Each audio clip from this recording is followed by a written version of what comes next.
Comrades, welcome back. Tonight, discussion once again, and let me use this opportunity to thank each and everyone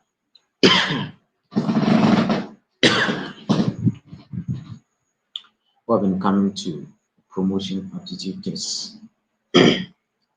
The time is now drawing nearer, and if you have not yet prepared well, then start doing something before it is too late.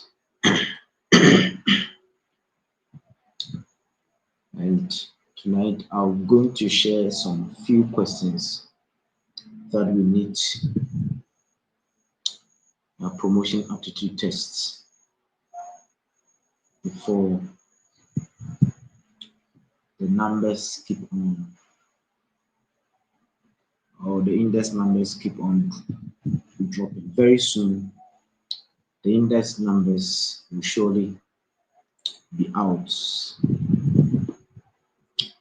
and you need to prepare towards it. So don't forget to give this video a thumbs up, or like this video, or subscribe. And it's very interesting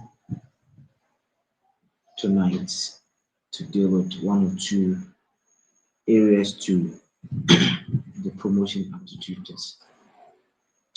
Let's dive into it. Today we are looking at only questions. We are not discussing about any topic. We are looking at questions that we may face them, or that may resurface or reframed and given out to you to write. And that's the question that we are going to deal with it tonight. So give this video a thumbs up or like this video. Now let's dive into it. The theory of learning emphasizes the role of mental processes in understanding how people learn. Is known as what? It is known as mental process. So if you have something about your learning theories, this is cognitivism, not behaviorism or humanism or social constructivism. No, it is cognitivism. That is the right answer for the mental processes. That is Piaget learning theory. Which type of classroom management focuses on student-teacher collaboration and mutual respect? Is it assertive discipline, behavioral modification, positive behavioral support, or behavioral support, or transactional analysis? In some other platform, they are choosing transactional analysis. That answer is wrong. Choosing transactional analysis is not a classroom management that focuses on student-teacher collaboration and mutual respect. No, that is not the correct answer. The correct answer is positive behavioral support. That is the correct answer. Now let's look at this. Which of the following strategies can help in managing a diverse classroom effectively. Managing classroom diverse effectively. The correct answer to choose here is differentiating instruction to meet a varied needs of students. So if you want to use a varied means or various means of managing children in a classroom, differentiating instructions is the one that meets the diverse needs of the learners. So that is the right answer. Which learning theory emphasizes the importance of social interaction learning? Social interaction learning. This because we have thrown our resource pack away, our resource pack away, and our learning theories. That is why we are struggling in a promotion aptitude test. So, learning theory that emphasizes the importance of social interaction in learning is constructivism. Constructivism. That's where um, they observe social events and construct knowledge from it. That is why we call it constructivism. So have it in mind. Then what is the main purpose of using seating arrangement in classroom? The main purpose of using the main purpose of using a seating arrangement in classroom. So to deal with sitting arrangement in a classroom, we are concerned with it to help teachers minimize distractions and enhance learning. That is why it is very important we do proper arrangement of classroom to help minimize distraction or destructive actions in the classroom and enhance learning. Which classroom management techniques involves giving students choices to enhance their autonomy and responsibility in the classroom? Giving students their choice to make decisions that brings about freedom and that brings about responsibility in the classroom is a democratic learning or teaching, democratic teaching and learning. Now, which of the following is not part of the membership of Ghana Education Service? It's not a member of Ghana Education Service. So those that are members of Ghana Education Service are one, the personnel of Ghana Education Service, starting with the Act 506, that is 1995 or before, then persons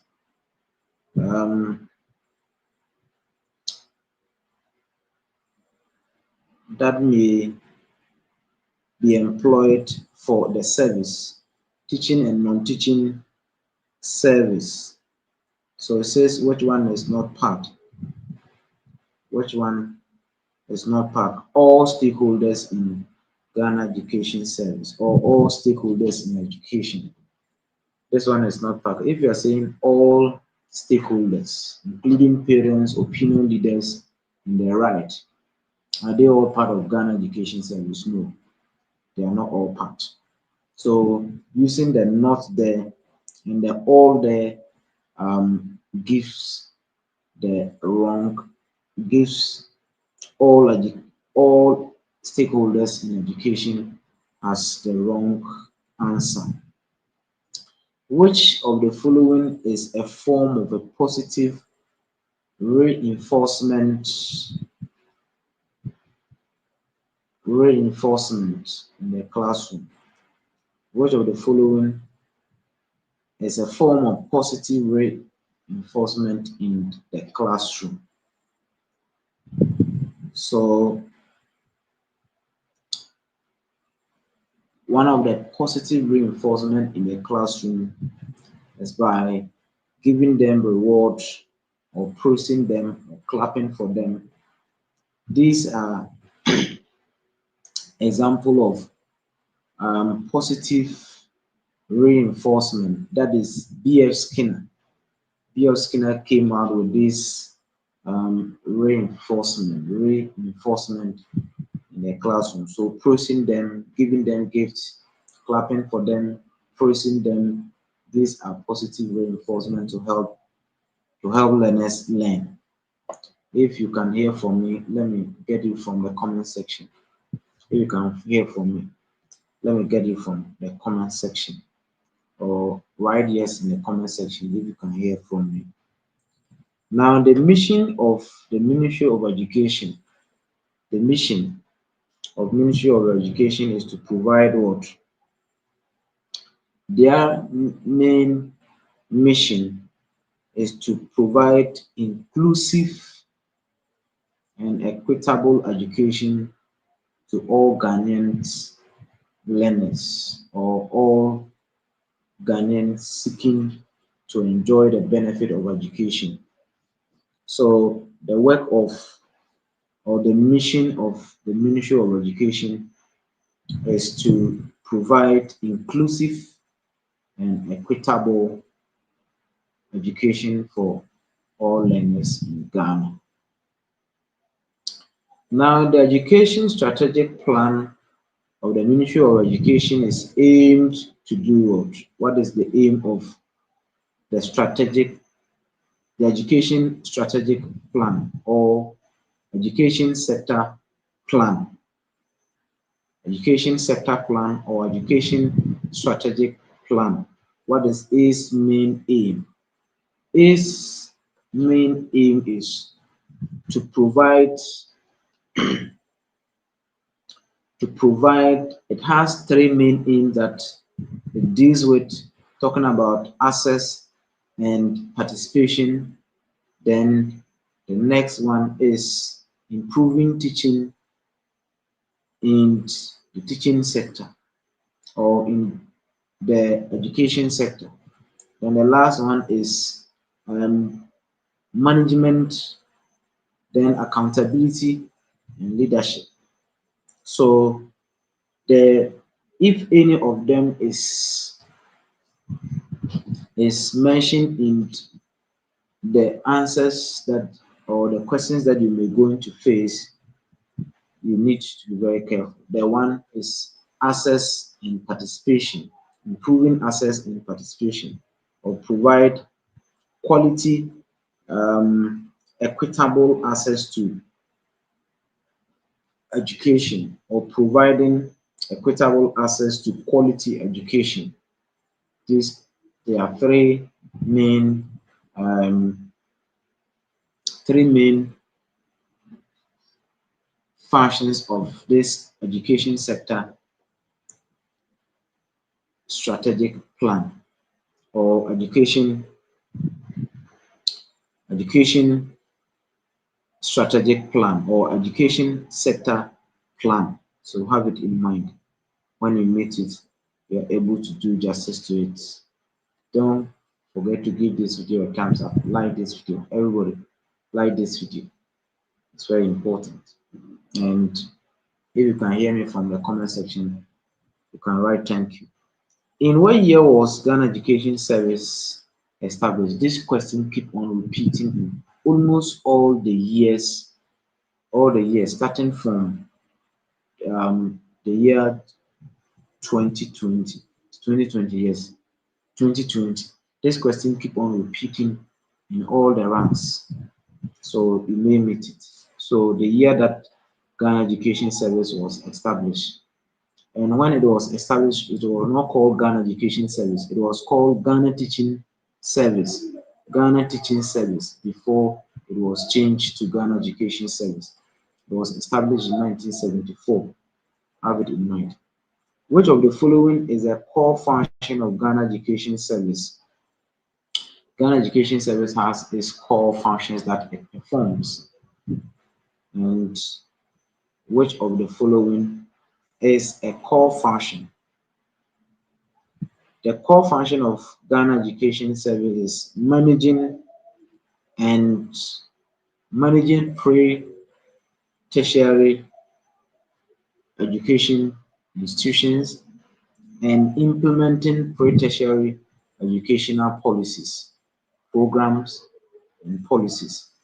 So, managing the pre-tertiary education institutions and implementing pre-tertiary educational policies. That's the key function or the core function of the Ghana Education Service, that you meet it at any point in time. Which act governed the establishment and the operation of Ghana Education Service? Which acts govern the establishment and the operation of Ghana Education Service? So the first act that gave Ghana Education Service to operate under the Fourth Republic is Ghana Education Act 1995, Act 506, Act 506. So don't forget it when you meet it. Then, which of the following is an essential component of effective classroom management? Effective classroom management. Which of the following is? So we have effective ways of managing the classroom. One clear thing that you need to um, do in the classroom by establishing clear rules and routines with the learners. So in a classroom, there should be rules governing the behavior, governing the attitude, and governing the actions and inactions of learners. And the routines that they go to, there should be rules and regulations that govern them, procedures that govern their actions in the classroom. Which of the following agency of the Ministry of Education is responsible for implementing policies and programs related to higher education? So when you are reading the question, always be very careful. Make sure that you are able to read the question to the last, to the latter, or to the last dot. Because if you are not very careful, if you begin to read this question, which of the following agencies of Ministry of Education are responsible for implementing policies and programs, and you have not read up to the last point relating to the higher education, you may quickly go and choose Ghana Education Service, and you may get it wrong. You may get it wrong. So at a higher level, it is Ghana Tertiary Education Commission, GTEC, at the highest level. At the highest level. So if it is about the pre-tertiary level, that is Ghana Education Service. But if it is the tertiary level, it's Ghana Tertiary Education Commission that has um, the mandate of doing that. So have it in mind before you go and write your promotion aptitude test. Now, which of the following is an example of an extrinsic motivation? Extrinsic motivation. Extrinsic motivation. Anything that gingers the learner to learn is an extrinsic motivation. Anything that you add to the learning process for the learner to learn, that is an extrinsic motivation. So if you praise the child and the child is able to learn, that is extrinsic motivation. If you clap for him, if you give him or her gift, whatever will motivate. If you are to give grades that motivate the learner to learn, that is extrinsic motivation. So a student studying hard in order to receive a scholarship is an example of extrinsic motivation. If a student is learning hard to get good grades, that is extrinsic motivation. Extrinsic, extrinsic motivation. So if you are to praise a child, if it is because of a good class that a learner is aiming at getting that good class, that is extrinsic motivation. The class that he or she will get that will motivate him to learn. So if he will be given any award, that is extrinsic motivation. So have it in mind before you go and write your promotion aptitude test. Now let's look at this scenario. The scenario, especially those who are going to write AD1, AD2, the scenarios, whether you like it or not, you are going to meet them. The scenarios, you are going to meet them. It's very important. And they are always based on the teaching and learning methods and the learning theories. These are the areas that um, the scenarios questions cover. So make sure that the theories that you have learned from college or university and the teaching and learning methods that you have learned that I have discussed extensively in or on my platform. You can get them and read or go through them before you go and write a promotion aptitude test. So the scenarios questions, you are going to get it from the theories and the methods. So be very careful. So Mr. Adom, a teacher at a junior high school in Accra, uses effective classroom management techniques. He establishes clear rules and routines from the first day and involves students in creating a class agreement.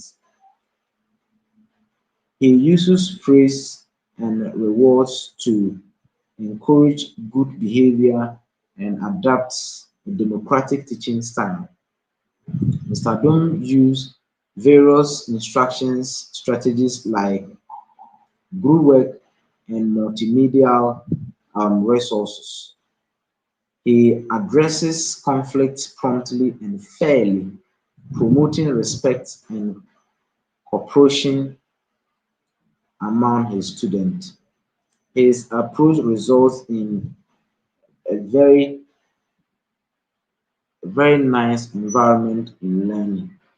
So the preceding questions that will come out from this one, the answers are always found in the passage that is being read or the scenario.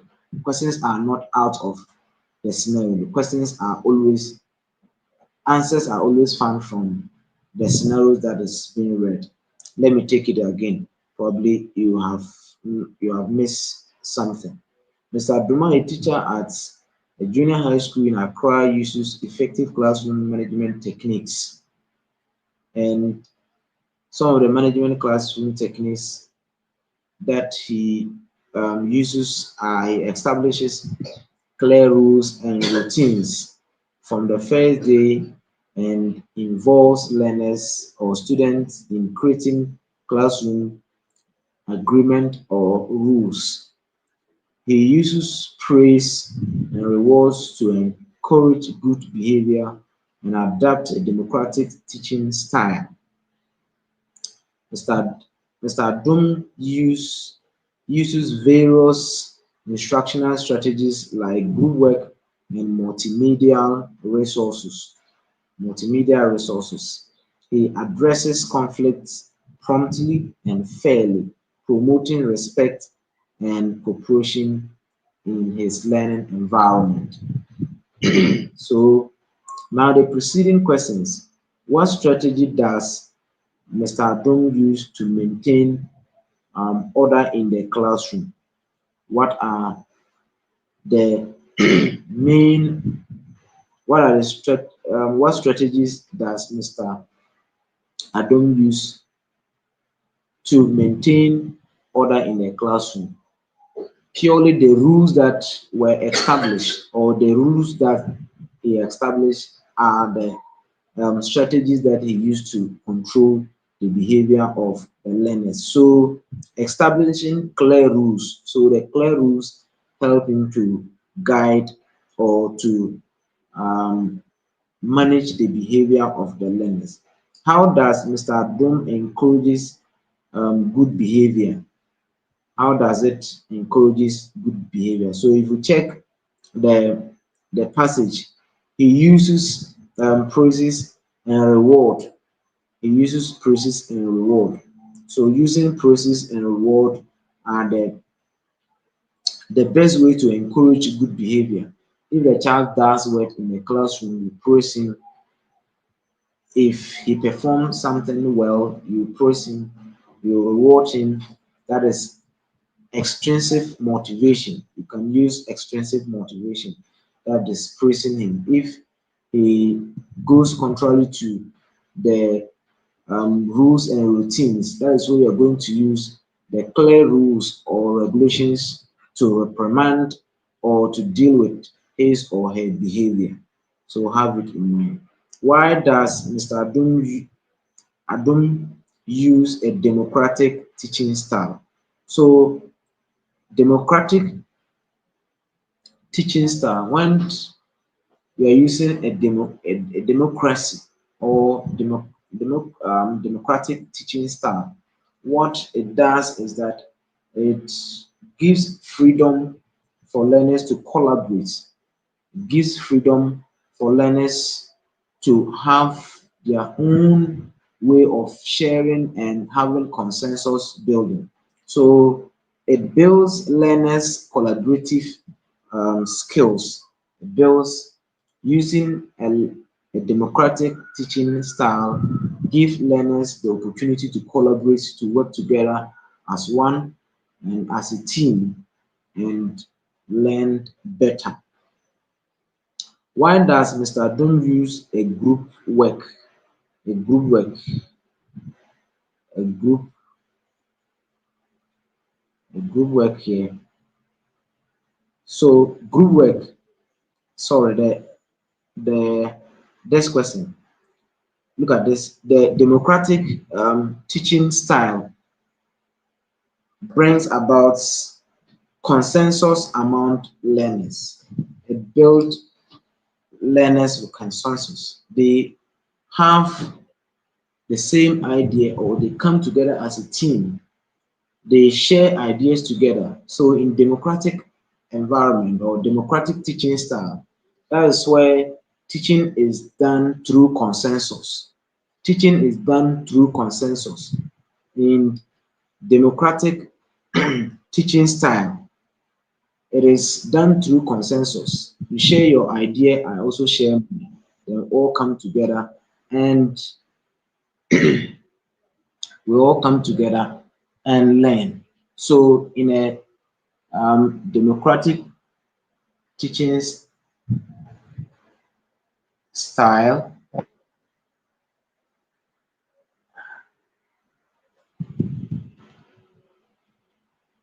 sorry, in a democratic teaching style, it helps learners to reach a consensus. So in a teamwork that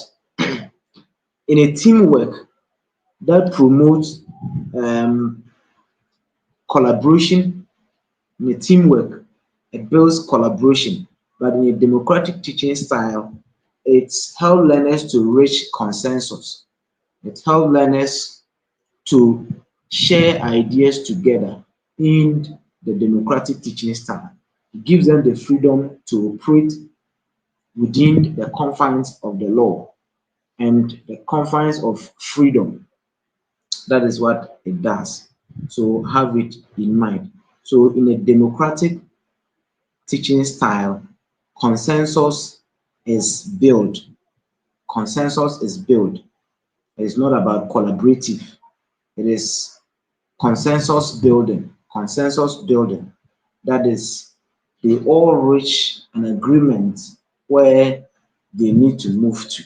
So then, why does Mr. Adom uses group work? Group work. So the group work is used to build the learners' collaborative skills. they need to come together and work together as a team, collaborative. They collaborate, they work together as a team. So we use um, group work to build learners' collaborative skills. We use teamwork to build collaborative skills. So have it in mind. How does Mr. Adum handle conflict? So if you look at the passage, I said the answers are always found in the passage. How does it handle conflict? Mr. Adum uses various instructional strategies like teamwork and multimedia. He addresses conflicts promptly and fairly. So when conflict arises, he he deals with them promptly, instantly, and fair in his dealing with any conflict or any misconduct in the classroom.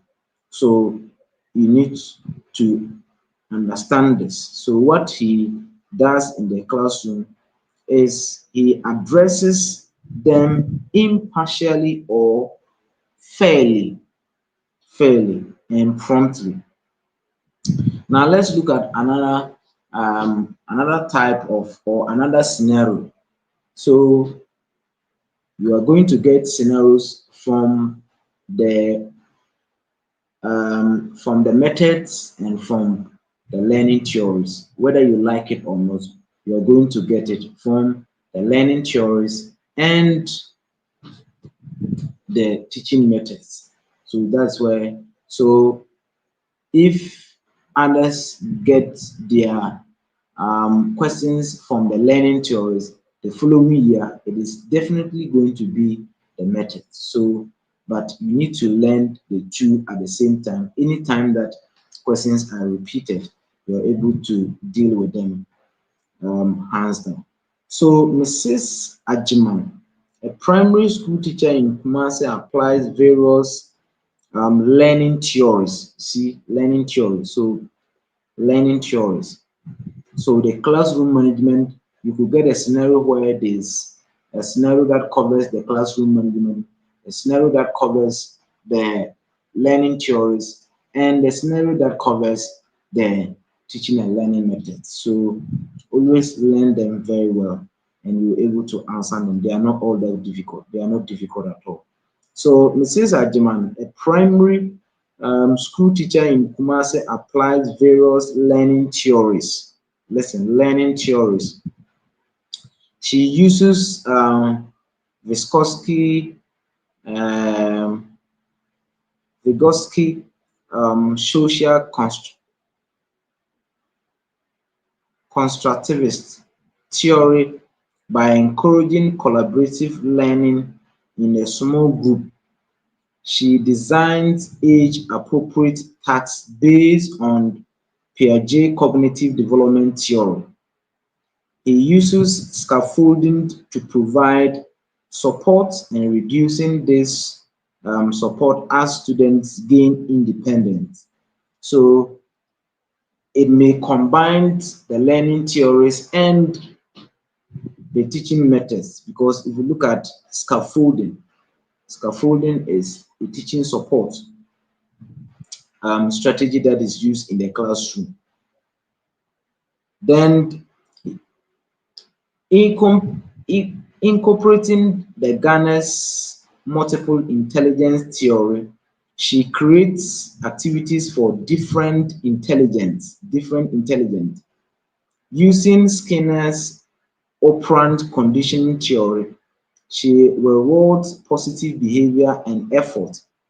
This approach ensures a student learn effectively and develop a skills, critical thinking skills. So you need to always go by the passage.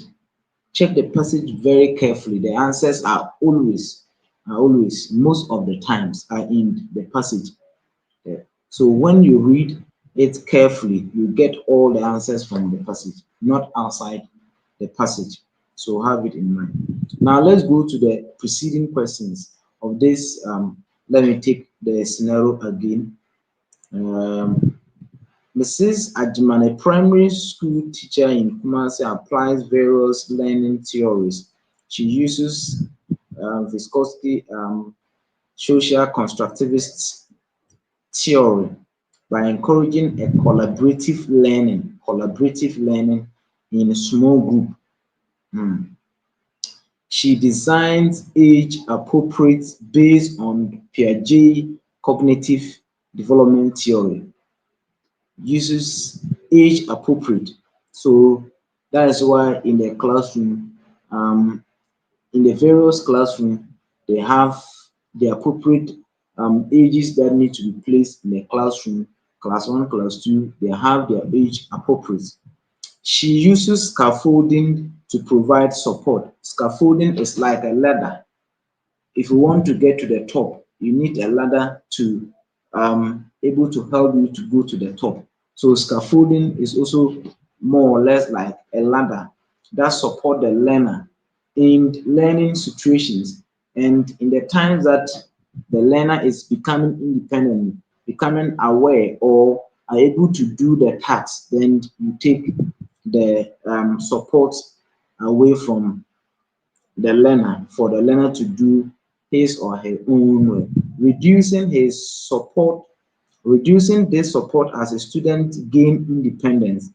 He incorporating Garner's intelligence, multiple intelligence theory. She creates activities for different intelligence, for different needs of learners, different intelligence, different needs, or different learning levels, that is the different intelligence. Using Skinner's operant conditioning theory, he she uses or she rewards positive behavior and effort. So BF Skinner learning theory, that's where we have reinforcement in it, positive and negative reinforcement. You have to learn those things. Then this approach ensures students learn effectively and develop critical thinking skills. Now let's look at the preceding questions that I always say that the answers are found in the passage. So it says that which of the learning theories involve a collaborative learning? Is it behaviorist, cognitive, multiple intelligence, and social constructivism? Let's go to the passage. It says that which of the learning theories involves collaborative learning?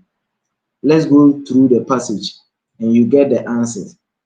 She uses Vygotsky social constructivist learning or social constructivist theory of learning by encouraging collaborative learning. So here the answer is social constructivism. Social constructivism. Social constructivism. So we are behavioralism, cognitivism, and we are multiple intelligence and social constructivism. So social constructivism is used to encourage collaborative learning in small groups, collaborative learning. Now let's go to the next preceding question. From the passage, Mrs. Ajiman uses Piaget theory to ensure that to ensure what? So let's go back to the passage. Here, the person who the answers that they chose from other, if you are not careful with those platforms that you have been reading from, you may read wrong answers or you read wrong answers and go and choose those wrong answers and you come out and be smiling though I was able to do it, not knowing that you have chosen the wrong answers. Look at this question from the passage. Mrs. Ajiman uses Piaget's theory to ensure what? Let's go to the passage. Let's go back to the passage. You understand it better. She designs age-appropriate tasks based on Piaget cognitive development theory. Based on cognitive, so the taxes that she designed was age appropriate. Age appropriate. Learners are put in their learning levels, and the taxes or the activities that were given to the learners were within their age limits. So when you look at Piaget cognitive learning theory, it divides the his learning theory into stages. Four main stages: the sensory stage, pre-operational, then we have operational stage, and we have formal operational stage. Four stages, and they all deal with the ages. So here the question says that from the passage, Mrs. Agyeman uses Piaget's theory to ensure what? To ensure that the taxes are appropriate to the ages of the learners. The taxes are appropriate to the ages of the learners. That is what you need to choose as the correct answer, because it was the taxes that he designed were age appropriate. So the taxes are appropriate to the ages of the learners. That is the Piaget. Then scaffolding in teaching involves what? Scaffolding. Scaffolding, that is giving the learner a gradual support, or supporting the learner gradually till the learner becomes independent. Then you reduce that support, or you take that support away, or you don't assist the learner again. So scaffolding in teaching involves providing a gradual support to the learner to be able to learn, and as time goes on and he or she is becoming perfect, then those support is withdrawn. Now from the passage, Mrs. Agyeman uses a multiple intelligence theory to ensure. Let's go back to the passage. That is why I said all the answers are in the passage. All the answers. Incorporating Garner's multiple intelligence theory, she creates activity for different intelligence, that is different learning levels, or different learning needs.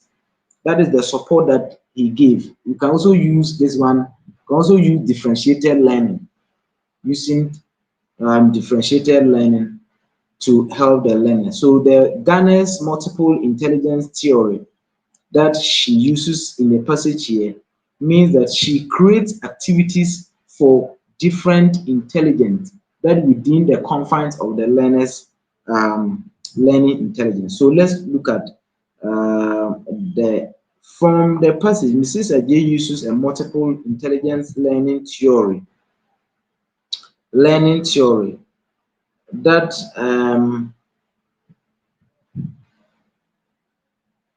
to ensure that instructions are tailored to the needs of the intelligence learners, the needs of the intelligence of the learners. So here you design taxes, you design activities, you design instructions that is tailored to the needs of the intelligence learner, the intelligence of the learners, right? Not the ages, no. So taxes are designed to tailor to the needs of the learners. So have it in mind. Then, which appropriate classroom management focuses of identifying and reinforcing appropriate behavior or positive behavior? Is it also part of the no, it's not part of the scenario. This one is a separate question.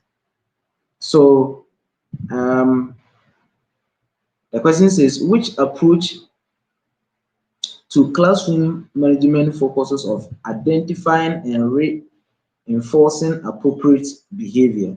So the best approach is to use a positive intervention and support, positive intervention and support, using reinforcement in the classroom, and you can also use um, the guiding principles or rules in the classroom to support your learners. That will bring out positive behavior in the classroom. Which type of assessment is designed to ensure students' performance against a set criteria or learning standard is achieved? Clearly, it is criterion reference test. Criterion reference test. It is a test that measures the learner performance against the set standard or the predetermined standard. So criterion reference test. So this is one of the test interpretation.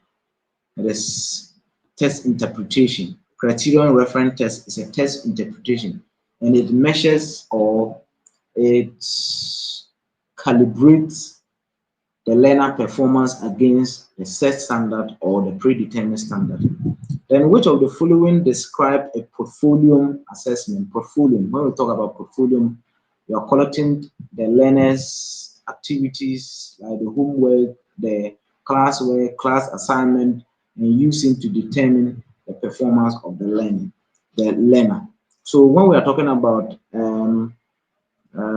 portfolio assessment, portfolio assessment is a collection of the student's work or the learner's work that demonstrate the learning progress and achievement that the learner has made or the student has made.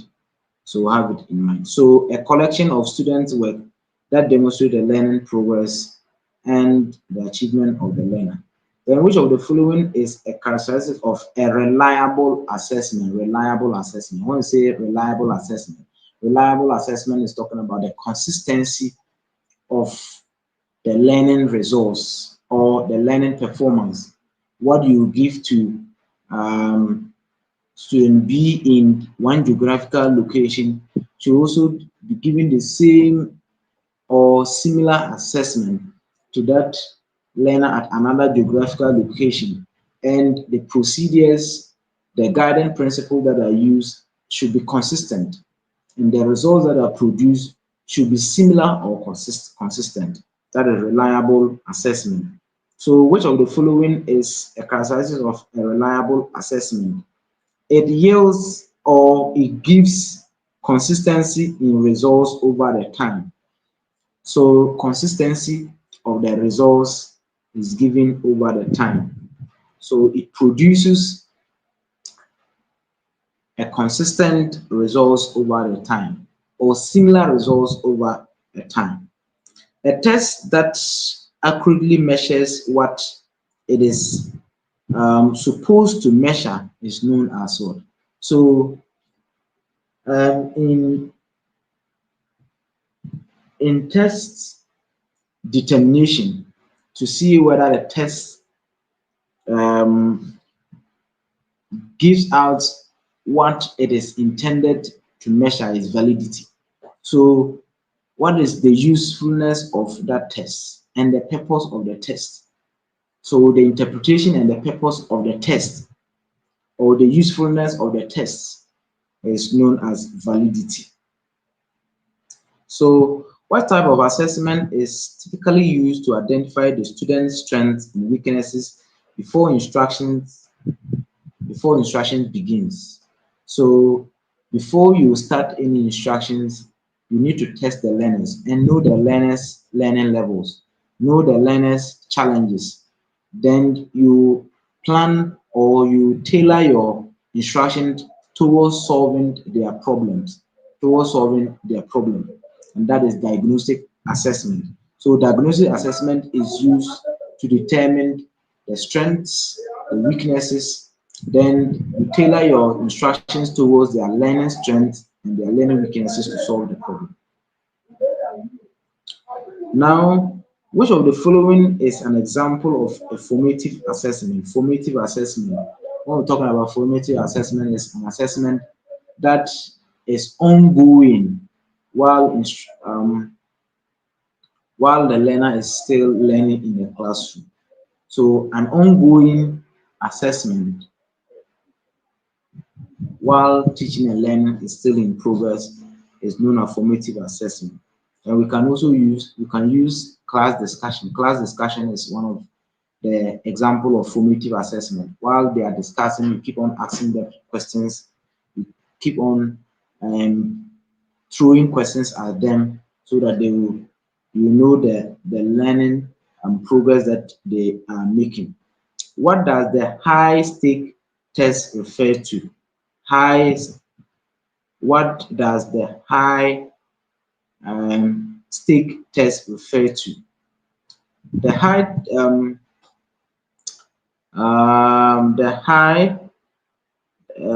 stake test refers to a test that has a significant or that has important consequences for the test taker.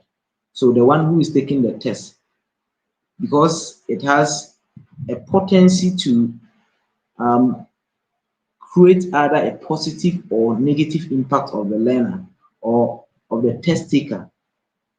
We say that it is a high stake test, high stake test, a test that has a significant consequences for the test taker or the student.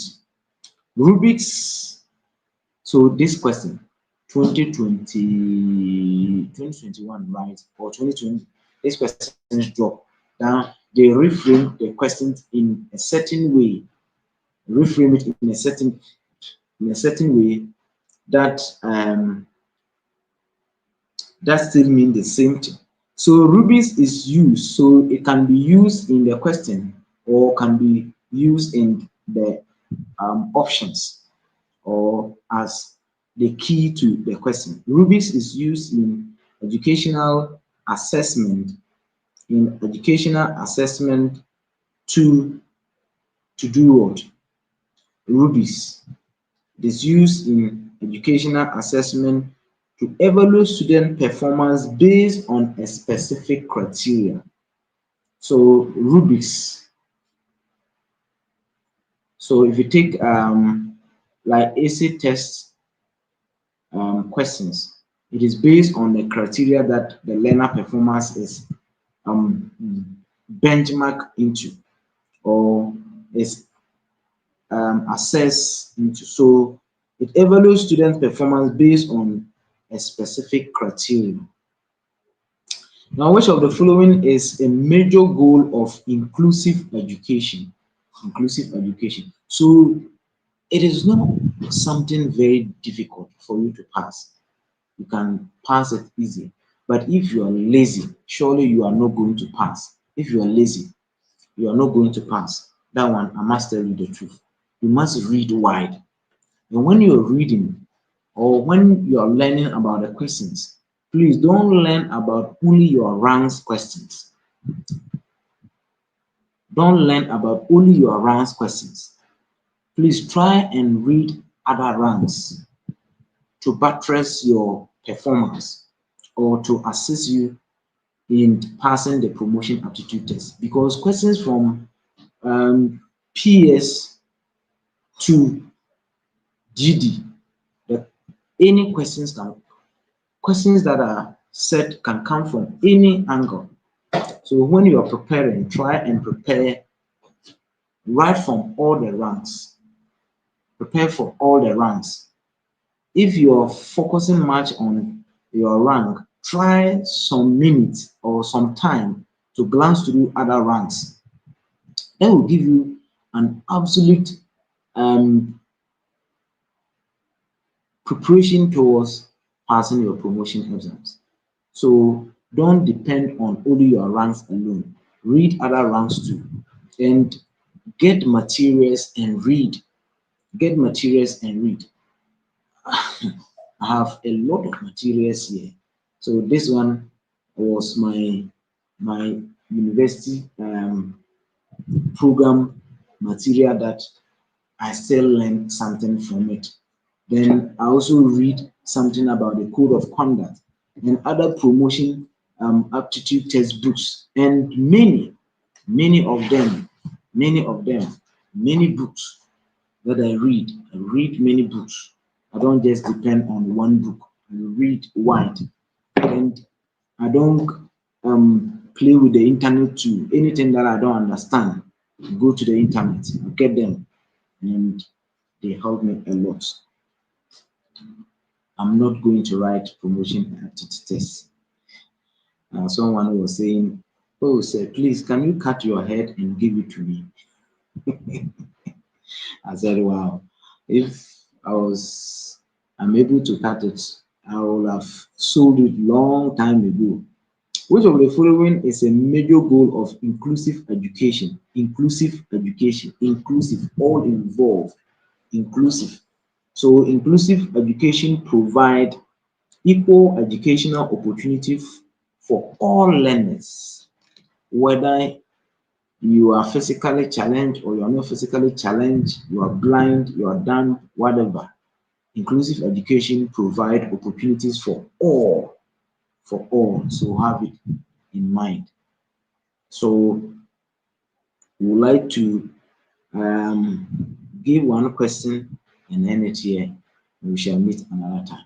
Don't forget to give this video a thumbs up. Like this video. Please like the video and drop your comments in the comment section.